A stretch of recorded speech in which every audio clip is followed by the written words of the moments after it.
এই সূরার মধ্যে আল্লাহ রাব্বুল আলামিন মানব জাতি আসলে সব মানুষই অন্ধকারে, সব মানুষই অন্ধকারে। আল্লাহ তাআলা যাদেরকে অন্ধকার থেকে উদ্ধার করেছেন তারাই শুধু আলোর মুখ দেখছে, তাও সংখ্যা একেবারেই কম। গোটা পৃথিবীর মধ্যে বর্তমানে প্রায় 800 কোটি মানুষ আছে। কত কোটি? 800 কোটি মানুষ। এই 800 কোটি মানুষের মধ্যে একেবারে সব মিলিয়ে মুসলমানের সংখ্যা আছে প্রায় 200 মুসলমানের মধ্যে আবার দেখা গেছে অধিকাংশ মুসলমানই অন্ধকারে আছে। আলোতে আছে না অন্ধকারে আছে? অন্ধকারে আছে। আপনি দেখেন মুসলমানদের মধ্যে যদি আপনি 73-73টা ভাগ করেন, তার মধ্যে 72টাই জাহান্নামী হবে। একটি মাত্র দল আহলে সুন্নাত ওয়াল জামাতের অনুসারী হবে নাজাতপ্রাপ্ত দল। প্রত্যেক দলই এই দাবি করতেছে আমরা 73 দলের শ্রেষ্ঠ। এটা সকলেরই এই দাবি এবং প্রত্যেকেই মনে করতেছে আমরাই হলাম সেই দল যে দলের কথা রাসূলুল্লাহ বলে গেছেন নাজাতপ্রাপ্ত দল। কারণ কুল্লু হিজবিন বিমা লাদাইহিম ফারিহুন, আল্লাহ বলেন প্রত্যেক মানুষই, প্রত্যেক দলই তার দল নিয়ে খুশি থাকবে। খুশি আছে না সব দল? প্রত্যেক দল যে যে দল করতেছে ওই দলটা জাহান্নামী হোক বা জান্নাতি হোক, প্রত্যেকে কিন্তু তার দল নিয়ে খুশি। খুশি না থাকলে তো সেই ওই দলেই যেত না। এরকম দল হবে কতগুলা? 73টা। মূল দল হবে 73টা, এর মধ্যে 72টাই জাহান্নামী, আর শাখাই হবে আরো বহু। তো এই মনে করেন 73 দলের মধ্যে 72 দলই জাহান্নামী। এখন মাত্র আর এক দল বাকি, এই দলের সংখ্যা খুব বেশি হবে না। সুতরাং অধিকাংশ মানুষই কিন্তু অন্ধকারে। শুধু আল্লাহ যাদেরকে আলোর পথ দেখিয়েছেন, আল্লাহ হেদায়েত দিয়েছেন, তারাই শুধু হেদায়েত পেয়েছে, এছাড়া সব অন্ধকারে। আল্লাহ তাআলা বলেন এই সূরার মধ্যে যে আমি যাদেরকে অন্ধকার থেকে আলোর দিকে নিয়ে আসছি তারাই শুধু হেদায়েত পেয়েছে, আর যারা আলোর পথ দেখে নেই তারা হেদায়েত পায় নাই। বিসমিল্লাহির রহমানির রহিম। আলিফ লাম রা। এই সূরা সহ অনেকগুলো সূরার শুরুতেই এই ধরনের হরফ আছে। আলিফ লাম মিম, আলিফ লাম রা, হা মিম, এগুলাকে বলা হয় হরফে মুকাত্তাআ। আমাদের বিভিন্ন তাফসীর কিতাবের মধ্যে এই সমস্ত শব্দগুলোর কোনো তাফসীর করা হয় না, শুধু এতটুকুই দেওয়া আছে আল্লাহু আ'লামু বিমুরাদিহি। এর বাস্তব হাকিকত, বাস্তব উদ্দেশ্য শুধু আমার আল্লাহই জানেন। মুফাসসিরিনে কেরাম যেহেতু এদিকে গবেষণা করার কোনো চেষ্টা করেননি, সুতরাং আমরাও সেদিকে হাত দেব না। আমরা তো তাফসীর করি আমাদের আকাবেরদের পদাঙ্ক অনুসরণ করি। আমরা কোরআন তাফসীর করতে গিয়ে নতুন কোনো মতামত আমরা দিতে পারবো না। কোরআনুল কারীম শুধু মতামত গবেষণার কিতাব নয়, কোরআনুল কারীম এটা হলো হেদায়েতের কিতাব। গোটা পৃথিবীর একজন মানুষ যদি কোরআন গবেষণা করে কোনো জিনিস আবিষ্কার নাও করতে পারে, তারপর আফসোস নেই যদি হেদায়েত পেয়ে যায়। আর যদি হেদায়েত না পাইয়া কোরআন থেকে আপনি বিভিন্ন জিনিস উদ্ঘাটন করলেন, তাহলে আসলটাই পেলেন না। কারণ কোরআনুল কারীমের মূল কাজ হলো মানুষের হেদায়েত পাওয়া। হেদায়েত পাইলে আপনি সব পাইবেন, হেদায়েত না পাইয়া যদি আপনি দুনিয়ার সব পাইয়া গেলেন তা কিছুই পাইলেন না। আল্লাহ পাক রব্বুল আলামিন বলেন আলিফ লাম রা কিতাবুন আনজালনাহু ইলাইকা লিতুখরিজান নাসা মিনাজ যুলুমাতি ইলান নূর। কিতাব, এটা এমন একটি কিতাব, আনজালনাহু ইলাইকা, এই কিতাবকে আমি নাযিল করেছি হে নবী আপনার উপর। কেন? লিতুখরিজান নাসা মিনাজ যুলুমাতি ইলান নূর, লিতুখরিজান নাস মিনাজ যুলুমাতি ইলান নূর, যাতে করে মানুষদেরকে অন্ধকার থেকে আলোর দিকে নিয়ে আসে। অন্ধকার থেকে আলোর দিকে নিয়ে আসে। এই কিতাবের মাধ্যমে, এই কিতাব পড়ে পড়ে অনেক মানুষ হেদায়েত পায়, আবার এই কিতাবের সাথে নাফরমানি করে বহুত মানুষ পথভ্রষ্ট হয়। কিতাব কিন্তু ওইটাই, এটার মাধ্যমে কেউ হেদায়েত পাচ্ছে, আবার এটার মাধ্যমে কেউ পথভ্রষ্ট হচ্ছে। যেমন কোরআনুল কারীমের সূরা বাকারার মধ্যে আল্লাহ পাক রব্বুল আলামিন বলেন, ইউদিল্লু বিহি কাসীরা ওয়া ইয়াহদি বিহি কাসীরা ওয়া মা ইউদিল্লু বিহি ইল্লাল ফাসিকুন।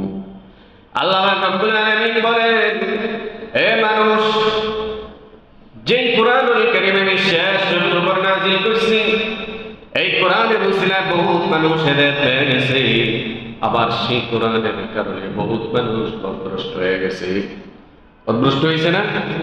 আবু জেহেল এই কোরআনকে বিশ্বাস না করার কারণে কিন্তু পথভ্রষ্ট হয়েছে। আবু বকর রাদিয়াল্লাহু তাআলা আনহু এই কোরআনকে মানার কারণে কিন্তু হেদায়েত পেয়েছে। আবার কিছু মানুষ আছে এই কোরআন পড়তে গিয়ে পথভ্রষ্ট হয়েছে, আবার কিছু মানুষ এই কোরআন পড়তে গিয়ে হেদায়েত পেয়েছে। এই কোরআনকে পড়ে পড়ে একদল পথভ্রষ্ট হয়েছে, আরেক দল হেদায়েত পেয়েছে। পথভ্রষ্ট করা হয়েছে কোরআন পড়তে গিয়ে সাহাবায়ে কেরামের মত অনুসরণ করেনি, ইমামদের মত অনুসরণ করেনি, গ্রহণযোগ্য মুফাসসিরিনদের মত অনুসরণ করেনি, নিজের খেয়াল খুশি মতো তাফসীর করে পথভ্রষ্ট হয়েছে। তাহলে এই কোরআন পড়ে কেউ হেদায়েত পেয়েছে, আবার এই কোরআন পড়ে কেউ পথভ্রষ্ট হয়েছে।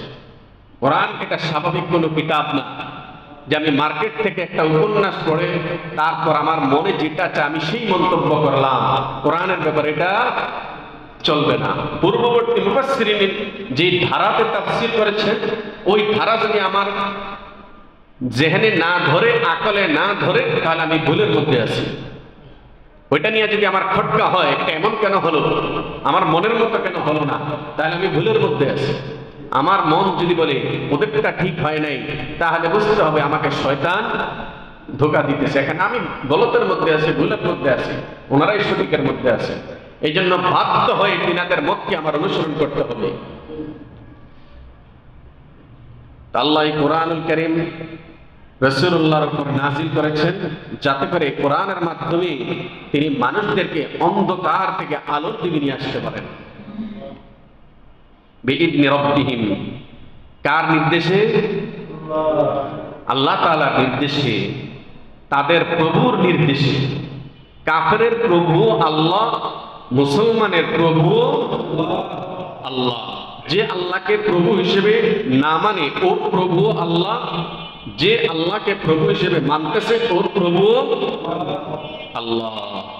বাচ্চা, ছোট ছোট বাচ্চা দেখবেন আপনি, বেবুঝ বাচ্চাগুলো অনেক সময় এই মাকে খালা ডাকে, খালাকে মা ডাকে, কারণ ওর সে বুঝ নেই কে মা আর কে খালা, ও ডাকতে ভুল করে। তো যারা আল্লাহকে প্রভুকে প্রভু হিসেবে মানে না, ও তো বেবুঝ, ও বেবুঝ, ও আল্লাহকে বুঝার মতো আকল ওর নেই। আল্লাহ বলেন ও আমাকে মানুক আর না মানুক, ওর প্রভু আমি।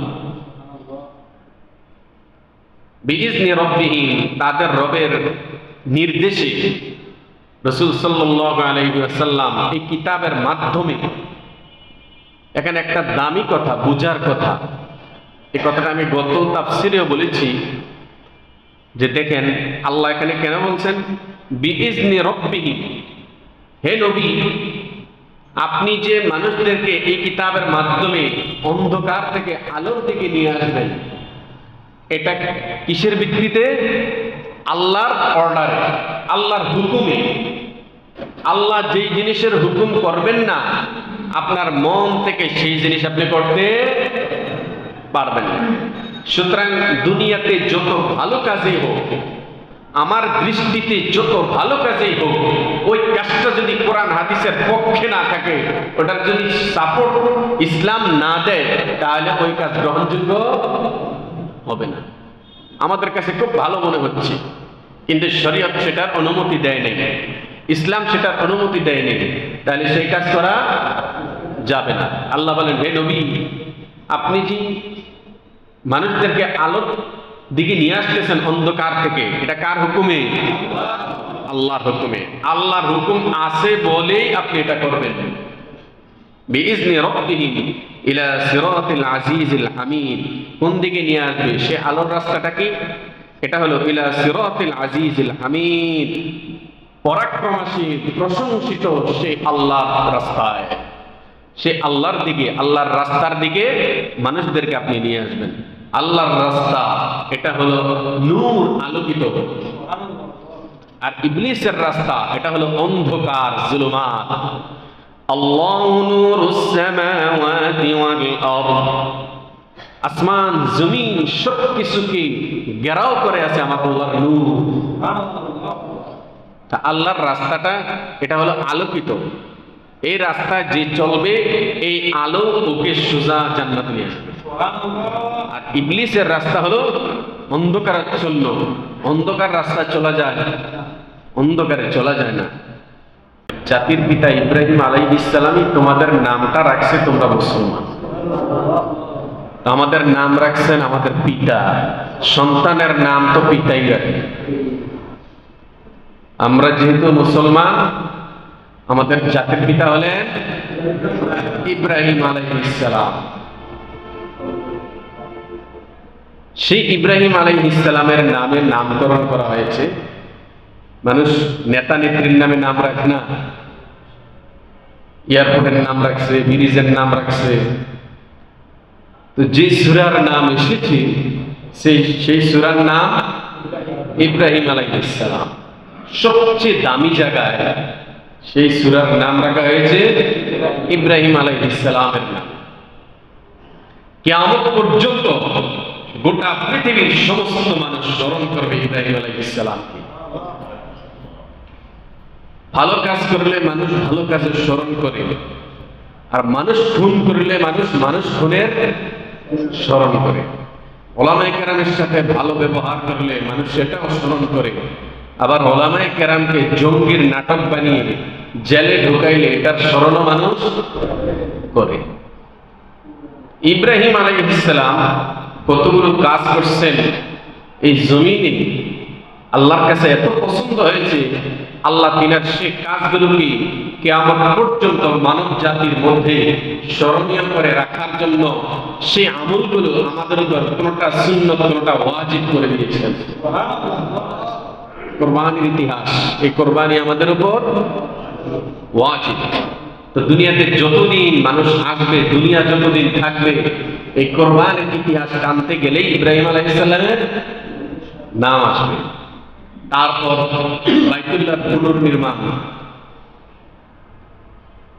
যতদিন বাইতুল্লাহ থাকবে ততদিন বাইতুল্লাহর পুনর্নির্মাণের আলোচনা হতে থাকবে, এবং সে আলোচনা যখনই আসবে তখনই তাওহীদের নবী ইব্রাহিম আলাইহিস সালামের নাম আসবে। এই সূরার মধ্যে ইব্রাহিম আলাইহিস সালামের আলোচনা রয়েছে, এবং তিনার যে কুরবানি, দীর্ঘদিন পর আল্লাহ পাক রব্বুল আলামিনের কাছে দোয়া করে ইব্রাহিম আলাইহিস সালাম সন্তান লাভ করলেন। রব্বি হাবলি মিনাস সালিহিন ফাবাশশারনাহু বিগুলামিন হালিম। আল্লাহ পাক রব্বুল আলামিন বলেন রব্বি হাবলি মিনাস সালিহিন। ইব্রাহিম আলাইহিস সালাম আল্লাহর কাছে দোয়া করলেন, আল্লাহ আমাকে নেককার সন্তান দান করো। আল্লাহ বলেন আমি আমার নবী ইব্রাহিমকে নেককার সন্তানের সুসংবাদ দিলাম। ইব্রাহিম আলাইহিস সালাম তখন বৃদ্ধ, তিনার স্ত্রী বৃদ্ধা। সেই শেষ বয়সে আল্লাহ সন্তানের সুসংবাদ দিলেন। সন্তান সবেমাত্র দুনিয়াতে আসলেন, সেই সন্তানের নাম রাখলেন ইসমাঈল আলাইহিস সালাম। ছোট্ট ইসমাঈল। আল্লাহ বলেন ইব্রাহিম তোমার আরেকটা পরীক্ষা আছে। সেই পরীক্ষাটা কি? যে তোমার বিবি এবং তোমার এই কলিজার টুকরা সন্তান সবেমাত্র যে দুনিয়াতে এসেছে তাকে আমার ঘরের কাছে নির্বাসনে দিয়ে আসো। ইব্রাহিম আলাইহিস সালাম সন্তানকে, বিবিকে নির্বাসনে দিয়ে আসলেন। ওখানে গিয়া দেখেন ওখানে থাকার কোনো পরিবেশ নেই, খাবারের কোনো ইন্তজাম নেই, পানির কোনো ব্যবস্থা নেই। তখন তিনি আল্লাহ পাক রব্বুল আলামিনের কাছে যে দোয়াটা করলেন, সেই দোয়াটা হলো এই সূরার অংশ। রব্বি রব্বানা ইন্নী أسكنت من ذريتي بواد غير ذي ذرع عند بيتك المحرم ربنا ليقيموا الصلاة فاجعل أفئدة من الناس تهوي إليهم وارزقهم من الثمرات لعلهم يشكرون ربنا إنك تعلم ما نخفي وما نعلن وما يخفى على الله من شيء في الأرض ولا في السماء এই দোয়াটা আল্লাহ পাক রব্বুল আলামিনের কাছে ইব্রাহিম আলাইহিস সালাম করলেন আল্লাহ তাআলা ইব্রাহিম আলাইহিস সালামের তিনটা দোয়াই কবুল করেছেন এবং ইব্রাহিম আলাইহিস সালাম আল্লাহর কাছে একটা দোয়া করেছেন আল্লাহ শেষ নবীকে আপনি আমার বংশের থেকে পাঠাবেন আল্লাহ তাআলা ইব্রাহিম আলাইহিস সালামের এই দোয়া কবুল করেছেন আমাদের নবী ইব্রাহিম আলাইহিস সালামের দোয়ারই ফসল এর আলোচনা আসতেছে এই সূরার মধ্যে সুতরাং এই সূরার নাম রাখা হয়েছে সূরাতুল ইব্রাহিম ইব্রাহিম আলাইহিস সালামের নামে আল্লাহ পাক রব্বুল আলামিন এই সূরার নামকরণ করেছেন এই সূরাটা এখানে লেখা রয়েছে মাক্কি